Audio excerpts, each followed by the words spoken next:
Assalamualaikum warahmatullahi wabarakatuh. Pada hari ini, Ibu akan menerangkan materi tentang teks ceramah. Pada pembelajaran hari ini, kompetensi inti yang harus dicapai adalah: yang pertama, mengetahui pengertian, ciri-ciri, tujuan, jenis, dan struktur teks ceramah. Yang kedua, memahami struktur teks ceramah. Yang ketiga, mampu mengaplikasikan materi dalam kehidupan sehari-hari. Pada kesempatan kali ini, dikarenakan adanya wabah virus corona, maka pembelajaran hari ini Ibu akan memberikan materi melalui media daring untuk menjaga hal-hal yang tidak diinginkan. Mudah-mudahan wabah ini segera berakhir. Untuk pembelajaran teks ceramah, Ibu akan menggunakan media audiovisual. Sebelumnya, Ibu akan memberikan materi terlebih dahulu mengenai pembelajaran teks ceramah. Pada hari ini, diharapkan semua peserta didik memahami apa yang akan Ibu sampaikan. Pertama, Ibu akan menjelaskan pengertian ceramah. Menurut KBBI atau Kamus Besar Bahasa Indonesia, yang disebut dengan ceramah adalah salah satu cara belajar mengajar yang menekankan pada pemberitahuan satu arah kepada banyak pendengar. Ceramah adalah pidato yang menyampaikan pidato ajaran agama. Ajaran-ajaran tersebut dapat berupa nasihat, petuah, petunjuk, ataupun kisah-kisah.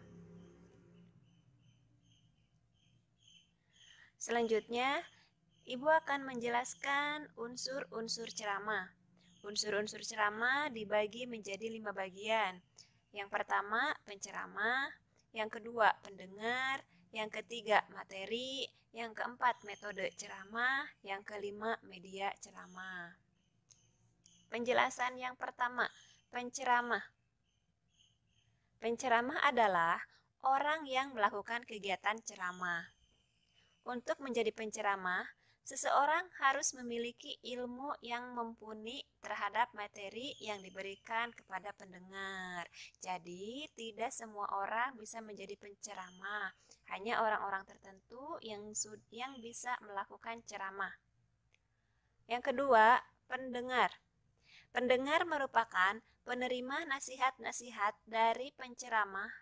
Dalam hal ini, pendengar bisa siapa saja, tidak terbatas status sosial, umur, jenis kelamin, latar belakang, dan lain-lain. Jadi, pendengar itu di sini adalah semua kalangan bisa mendengarkan ceramah. Yang ketiga, materi. Materi dalam ceramah berasal dari ajaran-ajaran agama. Akan tetapi, ceramah yang bagus adalah ceramah yang mampu membuat pendengar tergugah dan terdorong untuk melakukan nasihat-nasihat yang disampaikan oleh penceramah.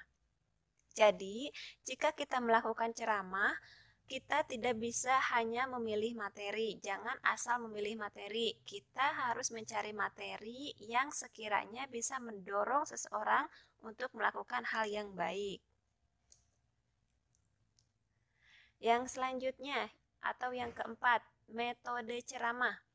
Metode ceramah adalah cara-cara yang digunakan seorang penceramah untuk menyampaikan materi. Metode ceramah terbagi menjadi 4 bagian. Yang pertama ada impromptu. Apa itu impromptu? Impromptu adalah metode ceramah tanpa persiapan. Biasanya penceramah yang melakukan metode ini sudah memiliki jam terbang berceramah yang cukup tinggi. Nah, metode ceramah impromptu ini berarti ini untuk para penceramah yang sudah senior. Mereka siap dipanggil kapan saja, mereka siap tampil kapan saja tanpa ada persiapan sedikit pun. Yang kedua, menghafal. Menghafal adalah metode ceramah yakni dilakukan dengan persiapan, kemudian menghafalnya. Nah, kalau ini biasanya kalau metode ceramah menghafal ini adalah orang-orang yang awam atau baru belajar berceramah. Mereka harus menghafalkan dulu apa saja materi yang akan disampaikan pada penceramahannya. Yang ketiga adalah membaca naskah. Nah, kalau yang ini adalah melakukan ceramah dengan naskah lengkap. Biasanya ini suka kita lihat di dalam ceramah hari Jumat. Biasanya para penceramah di hari Jumat membaca ceramahnya melihat pada naskah. Dan yang terakhir ada metode ceramah ekstemporan, yaitu metode ceramah yang menuliskan pokok-pokok pikiran sebagai catatan pengingat. Nah, kalau ekstemporan ini hanya menulis poin-poin tertentu saja. Ketika seseorang akan melakukan ceramah, dia menulis poin-poin tertentu untuk bekal dia melakukan ceramah di atas panggung. Yang selanjutnya ada media ceramah. Media ceramah adalah alat yang digunakan untuk menyampaikan materi kepada pendengar. Adapun kegiatan ceramah bisa direkam sehingga pendengar bisa melihat dari internet atau televisi. Jadi, untuk media ceramah ini bisa kalian lihat di mana saja, bisa lewat video, bisa lewat internet, bisa televisi ataupun radio. Yang ketiga, Ibu akan menjelaskan tentang struktur ceramah. Yang pertama ada pendahuluan, yang kedua ada isi ceramah, yang ketiga penutup. Yang pertama, pendahuluan. Biasanya di dalam ceramah itu ada pembuka. Pembuka, bagian ini berisi salam pembuka, ucapan penghormatan, dan ucapan syukur. Contohnya, biasanya kalau di dalam ceramah adalah ucapan salam, yaitu Assalamualaikum warahmatullahi wabarakatuh. Yang kedua ada pengantar. Bagian ini adalah paragraf pengantar yang mengarah pada topik. Biasanya pengantar berasal dari informasi atau berita yang faktual yang masih terkait dengan topik ceramah. Yang kedua, isi ceramah. Inti ya, ini bisa disebut juga sebagai inti. Berisi paparan dari penceramah, pandangan umum, ilustrasi dari materi yang disampaikan. Gagasan. Gagasan berisi ide besar yang ingin disampaikan kepada pendengar. Ceramah yang baik berisi satu gagasan yang besar kemudian dikembangkan dalam subtopik. Jadi, kita jika memilih ceramah, kita harus menemukan gagasan utamanya apa, sehingga kita bisa membuat satu gagasan utama itu dikembangkan menjadi beberapa subtopik. Dan yang terakhir adalah penutup. Penutup ini terdiri dari 3. Yang pertama itu ada kesimpulan, jadi kita akan menyimpulkan semua isi yang telah kita sampaikan pada awal ceramah. Yang kedua itu adalah ucapan permintaan maaf, dan yang ketiga adalah salam penutup. Itu adalah jenis penutup di dalam ceramah. Yang keempat, ciri-ciri ceramah. Ciri-ciri ceramah di sini dibagi menjadi 5. Yang pertama, ceramah memiliki struktur yang lengkap terdiri atas pendahuluan, isi, dan penutup. Yang kedua, isi ceramah sesuai dengan kegiatan yang ada. 3. Isi ceramah harus objektif, jelas, dan benar. Yang keempat, isi ceramah tidak akan menimbulkan pertentangan di masyarakat. Dan yang terakhir, bahasa yang digunakan penceramah mudah dipahami pendengar. Yang selanjutnya ada ciri-ciri pembicara yang baik. Jika kalian ingin menjadi seorang pembicara yang baik, maka setidaknya ada 6 karakter yang harus kalian miliki. Yang pertama apa? Yang pertama, penceramah atau mereka memandang suatu hal dari sudut pandang yang baru, mengambil titik pandang yang tak terduga pada hal-hal umum. Nah, di sini maksudnya yaitu ketika penceramah mengambil materi, itu materi yang orang lain menganggapnya itu biasa, tetapi setelah kalian kaji ternyata materi itu sangat luar biasa. Yang kedua, mereka mempunyai cakrawala luas. Mereka memikirkan dan membicarakan isu-isu dan beragam pengalaman di luar kehidupan mereka sehari-hari. Yang ketiga, mereka tidak pernah membicarakan diri mereka sendiri. Nah, di sini biasanya kalau seorang penceramah yang baik itu ya atau pembicara yang baik, mereka tidak akan membicarakan tentang dirinya, tetapi akan mencontoh kepada seorang tokoh atau mencontoh kepada seorang motivator gitu. Yang selanjutnya, mereka menunjukkan empati. Mereka berusaha menempatkan diri mereka pada posisi Anda untuk memahami apa yang Anda katakan. Jadi, mereka berusaha, misalnya sekarang nih lagi berada dalam masa wabah virus corona. Nah, para penceramah itu mereka menempatkan diri mereka di dalam situasi yang sangat berbahaya, di dalam zona merah yang terdampak virus corona. Jadi, mereka akan mengatakan hal yang akan ditakuti oleh orang-orang yang sedang mengalami atau sedang berada dalam zona merah virus corona. Yang selanjutnya, mereka mempunyai selera humor dan tidak keberatan mengolok-olok diri sendiri. Sungguh konversasionalis terbaik, sering mengisahkan pengalaman konyol mereka sendiri. Nah, biasanya gitu, kalau penceramah itu mereka harus mempunyai jiwa yang humoris dan mereka tidak malu ketika menceritakan hal-hal konyol yang pernah mereka alami. Dan yang terakhir, mereka punya gaya bicara sendiri. Pasti kalian tahu kan A.A. Gym seperti apa? Nah, A.A. Gym punya gaya bicara tersendiri. A.A. Gym seperti apa? Mungkin kalian juga di sini banyak yang bisa memeragai seperti gaya bicara A.A. Gym karena A.A. Gym punya ciri khas atau gaya bicara yang berbeda. Terus siapa lagi? Ada Ustadz Somad. Tahu sendiri Ustadz Somad gaya bicaranya seperti apa? Nah, seperti itu. Yang ketujuh, ada tujuan teks ceramah. Apa sih tujuan dari teks ceramah? Teks ceramah memiliki 6 tujuan. Yang pertama, informatif atau instruktif. Artinya, untuk memberikan informasi kepada pendengar mengenai suatu hal sehingga pendengar dapat memahami atau mengkritisi informasi dengan jelas dan benar. Maksudnya apa? Ini adalah salah satu tujuan ceramah di mana saat ini banyak sekali masjid yang ditutup dan tidak melaksanakan sholat Jumat berjamaah. Nah, disinilah tugas penceramah untuk memberikan informasi kepada para pendengarnya untuk memahami kenapa masjid ini ditutup, kenapa dilarang melaksanakan sholat berjamaah. Nanti kita akan saksikan videonya bersama-sama ya. Nah, sebelum kita melihat tampilan videonya, kita akan melanjutkan ke poin kedua, yaitu persuasif, tujuan dari ceramah. Artinya, mengajak pendengar supaya mengikuti apa yang telah pembicara sampaikan, agar keyakinan pendengar semakin bertambah untuk melakukan sesuatu ke arah yang lebih baik lagi.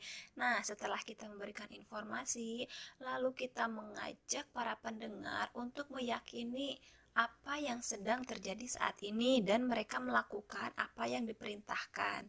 Yang selanjutnya ada argumentatif, artinya untuk meyakinkan pendengar mengenai suatu hal. Jadi harus ada dalil atau dalil yang sahih untuk meyakinkan para pendengar mengapa sholat Jumat itu ditutup atau dibubarkan. Nah, seperti itu. Yang selanjutnya deskriptif, artinya untuk menggambarkan atau melukiskan tentang suatu keadaan. Nah, di sini juga harus ada contohnya. Ketika kalian berceramah, harus memberikan contoh yang bisa menggambarkan sesuatu yang terjadi saat ini.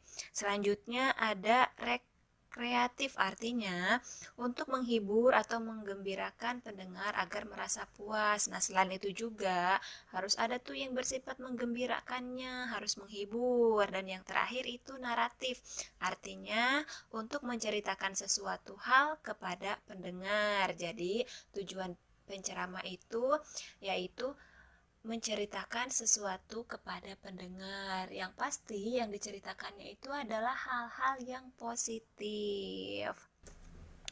Dan yang terakhir, Ibu akan menjelaskan tentang jenis-jenis ceramah.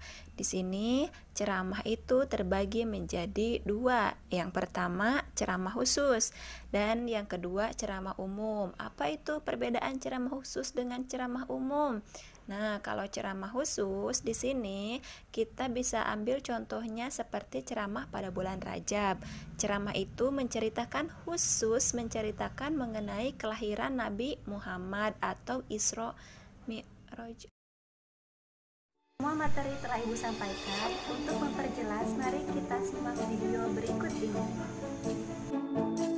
Dosakah bagi manusia meninggalkan sholat Jumat 3 kali berturut-turut? Lalu bagaimana pula hukumnya meninggalkan sholat Jumat 3 kali berturut-turut di tengah kondisi pandemi corona? Berikut penjelasan penceramah Ustadz Abdul Somad. Ustadz, apa hukum meninggalkan sholat Jumat sampai 3 kali berturut-turut? Man tarakal jumu'ata, siapa yang meninggalkan Jumat salasa marratin 3 kali, tahawunan berturut-turut, tahawunan karena menyepelekan Jumat. Kok nggak sholat Jumat? Alah, khotibnya baca koran. Kok nggak sholat Jumat? Aku ngantuk kali, lah sholat zuhur aja.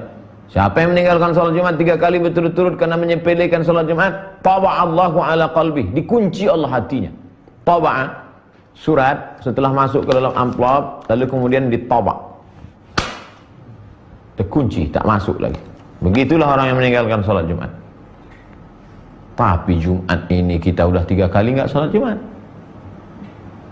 Kenapa? Karena wabah corona.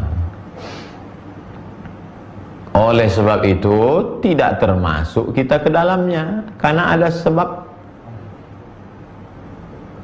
300 siswa sekolah anu terkontaminasi. Kenapa? Karena kalau sudah kena satu masjid. Ustadz Somad, ini persidangan hari ini pakai online. Bapak jaksa, bapak hakim, bapak polisi, bapak pengacara, dan narapidana terdakwa. Terdakwa tidak boleh satu majelis. Kenapa begitu, Pak? Karena kalau sampai dia terkena ini, si terdakwa ini, masuk dia ke sel, di sel ada 1200, kena semuanya. Darul mafasid muqaddam ala jalbil masalih. Siapa yang menjamin bahwa sekarang ini steril? Kecuali ada alatnya. Ada alatnya macam kacamata detektor. Siapa yang punya corona, nampak merah. Nampak merah sana, hijau, masuk. Kalau itu bisa dipasang di pintu masjid. Semua yang masuk masjid ini steril, laksanakan sholat Jumat. Bisa. Ada alatnya sekarang? Tak ada. Maka tak jadi sholat Jumat. Firra minal majzum, larilah engkau dari orang yang terkontaminasi kena penyakit menular ini. Firaraka minal asad, sebagaimana kau lari dari singa. Corona ciptaan Allah, saya pun ciptaan Allah. Oh, kalau gitu dibalik, singa ciptaan Allah. Hadapilah singa. Tapi Ustaz mengatakan corona itu jundun min junudillah. Bukan kata saya. 7 ulama di dunia ini mengatakan dia jundun min junudillah. Berdasarkan hadis Nabi dari riwayat Aisyah. Ya ba'asuhullahu, wabah penyakit itu dikirim oleh Allah azaban, menjadi azab liman yasha, bagi siapa yang dikehendaki Allah. Ada wabah itu menjadi azab bagi orang-orang yang dikehendaki Allah. Tapi bagi orang yang beriman, rahmatan lil mu'minin, menjadi rahmat bagi orang beriman. Yang mestinya dia mati konyol berubah menjadi mati syahid. Pahami baik-baik. Setelah kita bersama-sama menyimak contoh video ceramah tersebut, banyak sekali yang bisa kita ambil dari isi ceramah tersebut. Salah satunya adalah membolehkan meninggalkan sholat Jumat dikarenakan ada sebab, yaitu adanya wabah corona. Dikarenakan jika satu orang sudah terkena virus, maka semuanya akan terkena virus. Daripada satu masjid terkena virus corona, maka lebih baik sholat Jumat ditutup terlebih dahulu. Terkecuali boleh melakukan sholat Jumat jika ada alat pendeteksi corona dan yang masuk ke dalam masjid sudah yakin dan steril terhindar dari virus. kampus, maka bolehlah mereka melakukan sholat berjamaah. Tetapi sampai saat ini di masjid belum ada alat pendeteksi virus corona ini. Di dalam video tersebut terdapat hadis yang meyakinkan pendengar untuk meyakini larangan sholat Jumat berjamaah. Di dalam ceramah tersebut juga Ustadz Somad sudah mempunyai gaya bicara tersendiri dan di dalamnya terdapat hiburan seperti sudah kita dengarkan tadi bersama-sama. Corona ciptaan Allah, saya juga ciptaan Allah, kenapa harus takut? Ya, kita balikan saja, singa ciptaan Allah. Dari kalimat tersebut, kita bisa merasakan sedikit hiburan dalam ceramah tersebut. Sekian penjelasan dari Ibu. Pada intinya, dalam ceramah tersebut, kita harus tetap waspada terhadap lingkungan. Jangan mengunjungi keramaian seperti mal, pasar, atau bermain di rumah teman. Menjaga jarak sangatlah penting pada kondisi saat ini. Tetap di rumah saja, jangan lupa cuci tangan setelah melakukan aktivitas, berbanyak minum, berjemur, dan jangan mengunjungi keramaian. Sekian yang dapat Ibu sampaikan pada saat ini. Mohon maaf bila ada kata-kata Ibu yang salah. Akhir kata, Ibu ucapkan terima kasih atas perhatian.